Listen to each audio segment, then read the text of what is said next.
Hello and greetings. My name is Shua, and I am the host and founder of a podcast called Light Up with Shua. It's a weekly podcast on conscious living and parenting. I hope you have already started watching. You are subscribed to the channel. I am available on iTunes, TuneIn Radio, Castbox, Spotify, and also on YouTube. And you can watch my shows on, they will be on Skype or in this Groton Channel studios or in person. So I hope you will send your feedback and comments, and I really enjoy your comments. So without further ado, I have a very special guest here today, and his name is Fahad, and he will introduce himself. Welcome to our studios, Fahad. Thank you. Tell your full name and what do you do? So my name is Syed Fahad Musa. Right now I'm just a junior, incoming junior at St. John's High School. Say your name again. Syed Fahad Syed. Musa. Okay. Syed Fahad Mohsin. Yeah. Okay. So yeah, I'm an incoming junior at Okay. St. John's High School in Shrewsbury. Okay. I guess I like traveling now. All right. As of this summer and traveling to Japan. Is this was your first trip? It was my first time traveling by myself. Ah. And it was also for like almost 2 months, so it was like kind of scary, but I got to learn a lot, that's for sure. And I enjoy exploring and learning about new people and new cultures. Nice. So that's probably like one of my favorite new passions. New passion, huh? Oh. So that means you want to do it more. Oh, for sure. Yeah. For sure. Is there itinerary already set in, like where you're planning to go next? I first got to get like the trip sorted out, but I'd like to see maybe Spain, like learning Spanish, maybe learn more. I want to do more that too, yeah. So. Morocco, Spain. That whole area sounds very nice. That would be nice, but I will not go with you, so don't worry. I'll let you go by yourself. All right, so as you are a junior in high school, so I know that you're not a parent, but I do want to talk about parenting a little from your perspective. Like, obviously you have parents, and how do you define parenting from your angle, from who you are? What would you say if somebody asks you, like me, what is parenting, Fahad? I guess it's like, for me at least as a son, right, and being the product of parenting, it's, I guess you can look at yourself and take a good long look at your personality and the things you do, and the way you act, and I guess you can attribute these kinds of things to your parents, even the way you might talk, right? Like, you can see parenting as a way that you've been shaped, as in, like, you can look at your parents and think, that's what they did for me, right? It's guiding and shaping another person's life, basically, their personality. And it's kind of hard to change, and a parent can do that really easily. So I think parenting is the way to help someone else, right? Who's your responsibility, your child, right? And sometimes even if they're not your child, you're helping them grow up and get better and mature, right? So it's like shaping someone, helping them out. And also, like, again, like with the product of parenting, parenting for me would probably be the way I see my morals not being like taught to me, but essentially like shown to me, right? What my parents do, what my mom or dad might do, they're kind of telling me how I should behave. What's the expectation for me as an adult and as a child? So it's like shaping you as a person. That's like parenting for like me as a child, but for a parent it might be a little more. That's nice. A nice perspective I got from you. Different. Okay, and so would you want to say that so far, what type of product are you?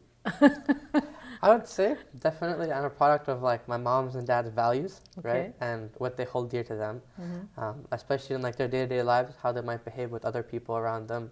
If some issue happens, if there's a problem, how they might behave with other people. So do you see problem solving? Problem solving for sure. Oh, I think that's so like have you learned from them, or are you creating your own as well? Are you just copying them, or do you find yourself growing out of it and having your voice somewhere? I guess it's more like they're like a guideline, right? Okay. They're showing some guidance on what the general path should be, and the rest is sort of up to you, because your parents won't always be with you when you need to do your own problem solving. So they let you do that? Yeah, they appreciate my independence, right? Oh, nice. Especially being older. So they say, you figure it out yourself, but I've taught you enough that you know how to act. Excellent. So when you're outside by yourself or in Japan, and like a problem happens, how would you treat it yourself, right? And then you can think about what you've learned and what they've taught you, and sort of mix it together. And like, this is what I'm going to do. This is my guided parenting, as well as my own beliefs and thoughts based on what they taught me, right? Because right now, all my experiences, most of them are just based off what my parents have told me or shown me, right? Yeah, right. So it's really heavily guided by that at this point in my life. Right, But maybe right. later I have more of experiences, Yes. that I can like. But going to Japan might have really, must be a good experiment for you, yeah. right? So what did you find out when you were away? A lot of things. Like I think especially like being independent for the first time. Like I'm only 16, so I'm not that old, right? And for many people, like college is when they're first independent from their parents, Right. truly, right? But like for me, not being around with my parents, having to figure everything out by myself, right, is very different for me. But I got. Did you to learn a feel lot. good about it, or was it like a little bit stressful? Like, oh, it would be nice that somebody tells me what to do. I think in the beginning I was a little stressed. Like Okay. I was homesick because I'm like, what am I gonna do here, right? Yeah. I have a lot of time, a lot of new things to see. I don't know the language too well, so that might be a little issue. But I think like having the independence, right, eventually it got to grow on me. Like I like being able to travel anywhere. Like the public transportation was so good. Yeah. That I could go anywhere, right? I had like Right. this so much freedom to go anywhere and explore basically. And it was safe. It was very safe Okay, country, right? So okay. So after like the first couple of days, I was like, this is great. This is an experience. I need to make the most of it, right? So I'm like, let me travel around, let me see the actual country and meet the people. Yeah. So that's what I'm doing it. But in So the where were beginning, you like, in Japan? I was in Tsuchiura, which is like Tsuchiura. it's like a smaller city almost next to a bigger city called Tsukuba, and that's like right north of Tokyo, in like the Ibaraki prefecture. So it's like Tokyo, Ibaraki. And they're like Nice. they're close enough that you can go fairly easily between. So I'd go to Tokyo a lot and explore the other cities around me. So that was a big dose of experiences. So who you know, decided it's- this trip? Like, did you want to go? Or did your parents want you to send? So it happened, I think, in summer of 7th grade. Or actually, I don't know if it was summer, but it was like a program at MIT where we had classes and you could learn from other students, basically. Like the MIT grads and what they did. And they were basically teaching younger, like high schoolers and middle schoolers, just basic classes and stuff. I think it was like Spark or Splash, one of the two. Nice. And I went to one of them about traveling abroad, right? And this was like 3 years ago, but still, I remembered it because this student there was telling us all about how you can learn so much from traveling abroad. She's like, oh, I went to China for a whole year as a gap year, and I learned so much about the people and the language, and it's such a great experience. And she said the name of a few like organizations you could use that like make it a little more easier for you to travel abroad. Right. And one of them was Youth for Understanding. And I don't know why, but I remember that name, YFU, for a very long time. So in March of this year, so it was a little late to apply, but I said, I want to go do something this summer, because usually my summers are like any other high school, you just hang out with your friends and do whatever, and I go to the park and stuff. Just not like very productive time for most people. So I was like, I'm gonna do something. I'm old enough now. I should probably travel, right? I need to learn something, and it'll help me. So out it in the was your future. idea, Yeah. basically. So Okay. And they encouraged and supported. yeah, That's they were like, wonderful. where'd That's you get that? Well, that's really interesting. You should do it, right? it'll be good for you. Oh, So, very nice. I guess I have to say that your parents seem to be falling into the conscious parenting realm that I have been talking about. So, well, you should feel good at home. Your son is doing well. All right, so let's talk about a little bit about your parents. So you have a good friendly relationship, that shows, right? You're able to talk to them. Yeah. What do you think? Why is that? Do you think every child, every girl, boy can do that with their parents? I guess it's very situational, right? Based on the child and the parent both, right? Some parents, I don't know, they might not be as active, right? They might be like, you're independent, figure this out, right? Like, and some parents are very like helicopter parenting, Yes. right? Like, Oh, you I'll know do this that. for you. Talk to me, please talk Yeah, to me, and that can get kind of annoying, right? But for kids who like really like proactively want to talk to their parents, right, and want that guidance, I think the parents also have to take a little step in and not just be hovering over their child. Like, let them have some freedom of expression, right? Let them speak their minds out. 'Cause when you speak your own mind out, you actually kind of figure stuff out for yourself. When you're saying it aloud and thinking about it more and talking to your parent, it's not only them trying to guide you and console you, maybe if you're like troubled or something, you'd have a problem, you need an answer or something. You'll start thinking about it yourself, like, oh, this is my issue, this is my problem, I need to figure this out myself. So when you're talking, they give their input and their guidance, and you can sort of, again, mix that in with what you're thinking. That's really good for like this like kind of lively parenting, right? And being conscious and figuring things out. So it's like sort of a mix of both. And I think like when I said situational, is like the kids also have to be a little proactive as well, right? If they don't want to talk about any of their issues, that can be a bad thing sometimes, But if the parents only want to talk about your issues all the time, right? And it gets kind of annoying. Maybe you don't want to talk about it anymore because you're like, I'm burned out about this. Yeah. This isn't really very proactive So for me. it should be a good balance, I guess. Yeah, for sure, balance, a balance. So what would you suggest parents to do as a teenager? Like, how can parents learn to be that way? What you just suggested. I think like most teenagers kind of want to yearn for independence and kind of like break free. That's what a lot of teenagers might feel, right? Like, oh, I'm older now. I know stuff now, right? I can do things now. But at the same time, we don't know a lot. We're like, we're just starting. So this, you admit that, right? For sure. I might think I know everything, but really, I don't think I do. So it's like, how do I put this? Like a supervision is a good idea rather than knowing to give space, right? Yeah, let them explore, but also be there as a parent to guide them when things get out of hand, or maybe they're not doing too much, right? So it's like, you don't want to helicopter them, right? You know, like seeing what they're doing, but you want them to explore a little bit and respect their boundaries. Let them go and do mistakes. Yeah, learn their mistakes. Yeah, let them do it. I mean, as long as it's a safe mistake, kind of like it doesn't injure you or like get you into serious trouble with the law or something like that. Other than that, they should take the risk of letting them be on their own. Thank you. That was really good. Thanks. I hope our young boys and girls can listen to this and suggest to their parents, but not everybody can do that, because parents would be like, it depends on authoritarian parents or parents who are easy.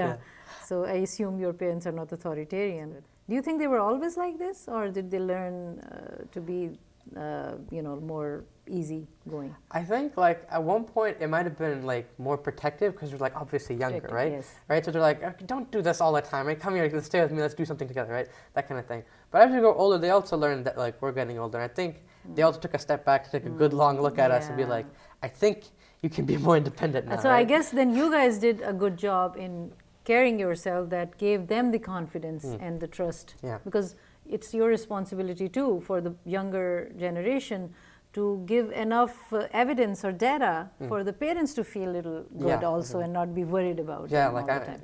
I feel you're comfortable with yourself, you can do things now. Excellent. Right? Let's move on. Okay. All right. So did you learn the language there, or what did you do? So I learned some of the language. So, like it's a hard language to learn. So it took me a few years to learn it properly. But like being comfortable around diversity for sure. Okay. Like in itself, Japan may not be a very diverse place. It's like very homogenous. Like people are very Japanese. But so how did they receive you? Like did they like did you feel like a foreigner there? You feel like a foreigner because like you notice yourself for once, right? You're like, okay, I am a little different here, right? Like, oh, they sometimes they give you a little look. They want to touch my hair, a little weird. But at the same time, you recognize like, I guess like you learn to accept the diversity of at home, especially like when I came back to Boston, I'm like, there are so many different people, different size, shapes, like cultures. So you like that? Yeah, it's great, right? Because more to learn from like a lot of different cultures and different perspectives, right? If someone's coming from like an Asian Africa versus America and Japan, they all have different experiences, different outlooks on life, right? But I think still Japan was a great place. Like people are very friendly and welcoming, and they're more interesting. Right, they're more interested. In like a foreigner than they were like, oh, why is a foreigner here? They're very accepting. They're like they want to learn more about you rather than like shy away from that. So it was a good experience, and while there may not be much diversity, they're very interested in it for sure. All right. So are you connected to your faith? Oh yeah, I'd say so. It could be connected more, obviously. Everyone can, but like at the same time, it's always in the back of my head whenever I'm doing anything. I have my faith attached to me for sure. Give me an example. Let's see, like when you're being, I would say like tested, or you could say that, right? Like in Japan, when people are doing things, they're like, okay, that's the big no-no for me, right? But it's all your friends doing it, right? Would you conform and go out there and do it, or would you, stay back and be like, I have my religion in my head, right? This is morally wrong for me. I'm not gonna partake in it. So when it comes to morals. Yeah, morals, right? Like it's always in the back of my head. Like physically, like actually praying and stuff, of course, but like I think like a huge aspect of religion is thinking religiously as well, right? You've got to keep the aspects of your religion in your head when you're doing things, or what's the point, right? You're just praying without any thought and conscious of it, right? And we're trying to be conscious about it. So morals should be in your head when you're doing things, right? So I think, for sure, it's like active religion in that sense. Very nice. Very nice. Wow. Did you prepare for this? No, but you are so good. Like, did you read all this whole night? Like, how will I talk about religion? Oh, wonderful. Really nice to know. More than 4 hours of sleep helps. So like. Okay. So, what is the best thing about the faith you follow that you like? That I like the most. Yeah. I don't know how to put my finger on it, but I would say like within our morals, right? Specifically, I think. Maybe you should also say who you like. Oh, yes. What faith you follow. I'm a Muslim, right? I follow the religion of Islam. Okay. And of course. And are you proud of it, or For are you sure, happy to be 100%. in that Very position? proud. Uh-huh. Always tell everyone I'm a Muslim, right? Okay. Right? I want people to know that. So, Okay. especially like if it's the first time meeting a Muslim, I think it's very important Okay. that they can take from my example that Muslims aren't not what they might see in the media, right? Yeah, Like, yeah. very diverse people, a lot of different type of people there. Yeah. So first of all, yeah, very proud to be a Muslim. Always thinking about it. A huge part of my life. I think like within the morals, especially of Islam, I think one of my more favorite things is like our look on like human behavior for sure, right? It's a religion, so we're talking about things you should do and shouldn't do. Yeah. But especially like things about like modesty, the way to act, the way to behave, people who are like lesser off than you, right? And you might have a better life, how to give back, right? How to help those around you. I think that's a huge aspect of life, and we should all keep that in mind, right? Because we're better off doesn't mean we need to ignore those who aren't, right? It's our duty as those who are better off to help those below us, right? Right, Help those with less fortunate lives. So I think that that's huge, especially like when you're like giving charity and zakats and stuff. It's important. You should keep that in mind. And like one value I think like maybe sometimes some of us might forget, it's like modesty, right? Right? Not like in a sense like not only like dressing modestly, but also thinking that way, right? I'm not going to buy very expensive things and show it off and be very like exuberant and I have all this stuff, right? Yeah. That's like that's not a good outlook on life. And not doing that I think is like it's like a good part of our religion, right? Yeah. Being humble and staying down to earth. Do you think other good moral. faiths do have what you just mentioned? Oh, for sure. I said like most faiths aren't trying to make you a bad person. Yes. We're all trying to be better people, Better right? people. So all faiths like you should do this. Be a good person, Yeah, right? yeah. Be the person like you want to be. Help those around you. Help those who are less fortunate. So for sure, it's a thing many faiths will share, obviously.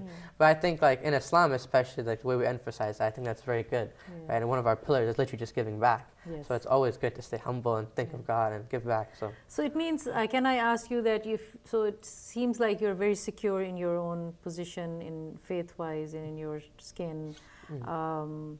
And does that mean if you mingle with other faiths, you don't get insecure or threatened by it? Rather, you would go and learn. So right? I go to a Catholic school, right? And I have religion class every day.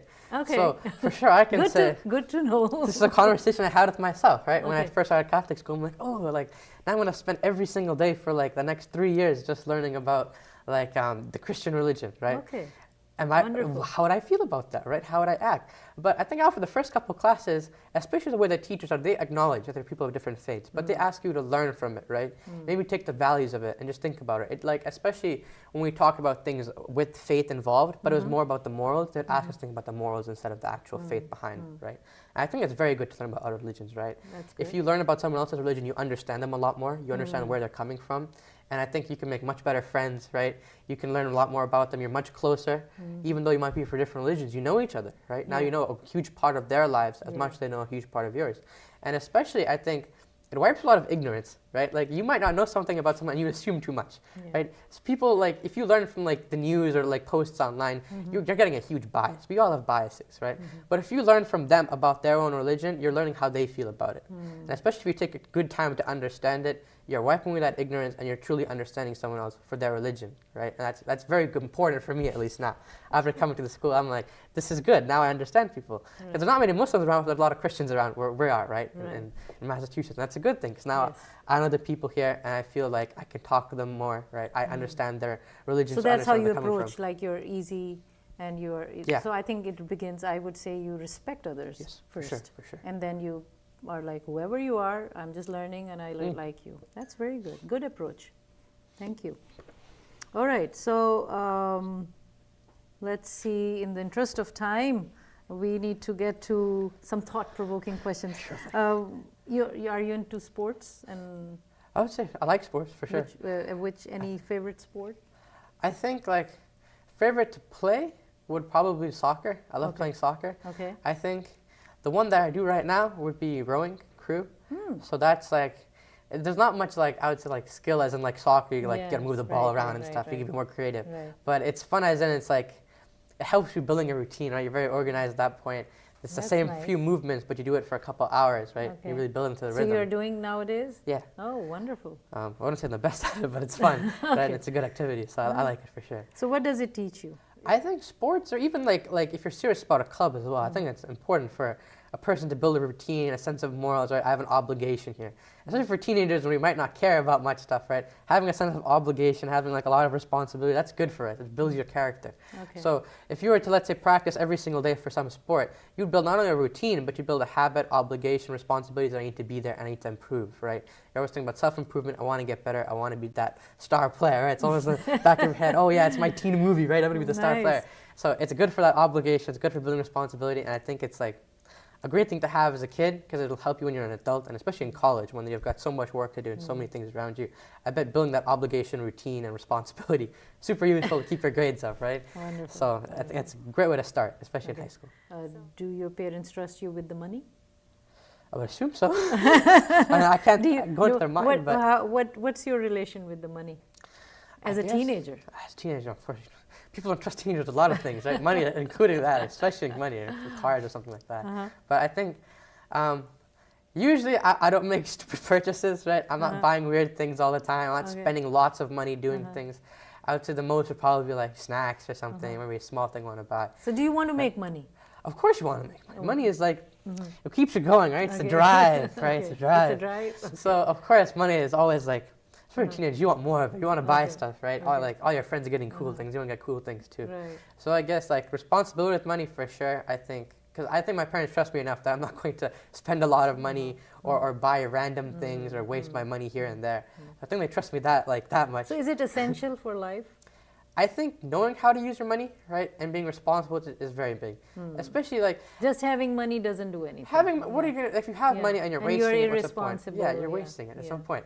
I think like. Especially when you don't have a lot of it, you learn to spend it wisely. What do you need? What do you not need? This is good use of money, this is a bad use of money. I think in Japan, I was like spending most of my money just on train tickets, right? Like I was running low on actual spending money, of course. So were you like, Mom, Dad, I'm out of it, can you send me? I had to once. Okay, you had to once. Once I was like, I can't get home.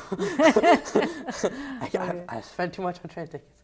But I think like after that, I learned to be a lot more wise with money, right? Like when I'm planning a trip, don't just go to the other side of the city. Then I have to spend even more to get to the other place you want to go to, right? Plan things out.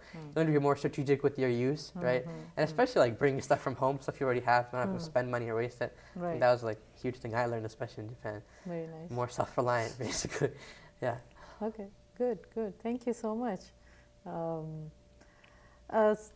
Tell me about yourself now a little bit more. Then, like, one thing that you like about yourself, and one thing that you would like to change about yourself. I could say I could be a little more proactive, right?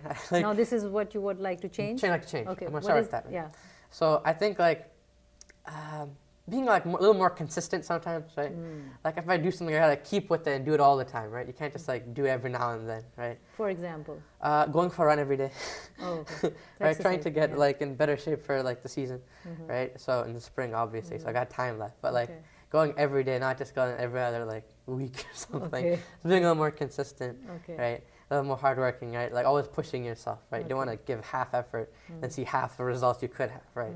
Going all the way, I think. So what do you do when you see yourself doing that? How do you bring yourself to be consistent? I'm sure you are at times. So, are you not? Or I don't know. So I think more like I've got to like now what's helped me is like just imaging what would I be had I been consistent or if I'm going to be consistent, right? Kind of imaging your future self and the benefits. Where did you learn this from? I don't know. Spiritualism? I don't know. But that's very good, very responsible. This is like a whole coaching book you're talking about. I'm practicing for the college interviews, okay? Oh, that's good. Good. I think just like imaging my future self, right? And it kind of helps me because from my own personal experience, I think when I actually do this, right, just spend the 2 minutes that it takes to think, well, what if I do this, right, every single day, what's going to happen, right? And that self-image that you portray yourself, well, like maybe sometimes unrealistic, it's a good goal to set in mind because having those goals, it's something to drive towards, right? And if you have that goal in mind, you really want to achieve it, you're going to achieve it, right? You're going to go at it as hard as you can. And that's something I think I should do more often, right? And keep up with that.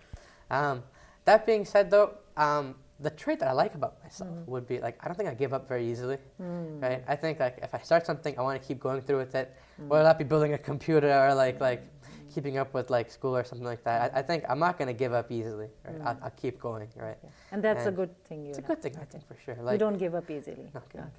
like having that that heart to keep going is pretty important, I think. Well, it may not it might sound like how can you be like not consistent but not give up? I tell you, it exists, right? So never giving up, as in like when you actually go for something, you have a goal in mind, right? I think I actually go and try to achieve that as best I can. When I'm trying to be consistent, I've got that image in my head. I think that's like when I was going to Japan. I was like, one day this summer, I've got to go somewhere. Right? I've got to learn something. I've got to teach myself. I can't wait the summer again. Very nice. And then I was like, I'm going to apply to like 100 different things and see where I get in, right? I can't go by this. I need a scholarship as well, right? So that was like that never so get after thing. Yeah. And I had that image of what do I want to learn this summer? That's good. That's good. And the culture. Do you have a purpose in your life? Would you say that? Yeah, I'd say I have a few. Like in a sense, like I have my moral one, obviously being religious, right? Trying to be a good person and eventually go to heaven. But then I have one like just as like a social one, right? Like I want to like have family, have kids, and so many friends around me, right? I want to do that when I'm older and I'm an adult, a goal to reach towards. And I think also one for like what do I want to do as a job and stuff, right? I really want to become a surgeon. I'm like, I've got to do that, right? Wow. So you have lots of goals, right? Goals set in mind, and I'm like, yeah. I've got to achieve it, right? Like you only live your life once. You have to have goals in mind, right? And you have to work towards those. Or what else is there to do, right? You're bored. And I think that like some people get depressed sometimes because they don't know what they're doing and they don't know what to do, right? But having goals in mind, you have something set in mind and you have something set to do. So it might keep you from like getting sad or not knowing what to do. So for me at least, that helps a lot. So I think like just having the goal of I want to go to some college and go to medical school and like learn all this kind of stuff. It looks really interesting. And I think that's like a good goal to have in mind. Like, I broke a lot of bones and I'm like, that looks like a great job to have, fixing those up, huh? So Good. Any message of hope before I ask you my last question? I have no idea. How do you stay hopeful? Having a goal to work towards, right? Always have one of those and stay consistent, right? And actually, that's never true. give up. Yeah. That's wonderful. That's hope. So my last question is, what lights you up? Like what makes me happy? Yeah. What lights you up? When you see something, it lights you up. I guess it's seeing results, right? When in a sense, like let's say I do not good on one test. And then I'm like, you know what, next test, I'm going to study really hard. I'm going to go into the book and read everything. And then I go to the next test, I'm like, wow, that's a good score. I didn't see that coming. And then you're just happy? So happy, right? Like when you first start going to the gym and you're like, oh yeah, now I look a lot better than I did like the week before. Like newbie gains or whatever. I'm like, yeah, that's like, it feels really good. You're like, I'm doing something and I can see the results and stuff's happening. And you always feel so good about yourself, right? You're like, I'm doing something finally. And I think like, especially in school, when you always have multiple small tests and goals and projects, and you're always saying preparing, when you prepare more that one time and you see the result come, you're really happy. You're like, I should do this more often, right?